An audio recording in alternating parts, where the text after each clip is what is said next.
لو بتفكر تدخل كلية صيدلة فلازم تسمع الفيديو ده لحد الآخر. أنا جاي لك من المستقبل كطالب في تالتة صيدلة، وهقول لك خلاصة تجربتي في أقل من دقيقة. أول حاجة، لو بتفكر تدخلها عشان اسمها أو استخسار مجموعة فبلاشها أحسن. ادخلها لو فعلا عندك استعداد تحب المجال الطبي وتستحمل كمية المذاكرة اللي فيها. طيب السؤال المهم، هل هي صعبة؟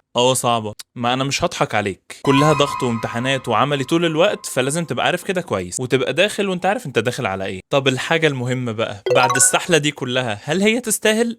تستاهل جدا. هتسمع ناس كده تقولك ان صيدلة ملهاش مستقبل وكلام غريب كده، ما تصدقش ولا حد من اللي بيقولوا كده. وهتسمع ناس تانية تقولك الصيادلة كتروا والمجالات بتاعتها قلت، فبرضه انسى كل ده. بس هقولك حاجة بسيطة، ان مستقبلك في صيدلة بيعتمد على اجتهادك وشطارتك. هل انت شخص هيكتفي بالكلية بس، ولا هتطور من نفسك وتاخد كورسات وتبني مهارات تفتح لك مجالات زي المستشفيات وشركات الأدوية والمصانع والأبحاث وحاجات تانية كتير قوي. وللعلم انا بالنسبة لي كلية صيدلة اكتر كلية فيها مجالات في المجال الطبي كله، وكده كده الاعداد زادت في كل المجالات مش صيدلة بس، وفي اي مجال بشكل عام الفرصة بتيجي للي بيعرف يميز نفسه. طب نتكلم بقى في الحاجة اللي بتخوف كله، او اكتر حاجه كان عليها جدل في امتحانات ثانويه عامه، وهو امتحان الكيمياء. فلو انا ما بحبش الكيمياء هل هنفع في صيدله؟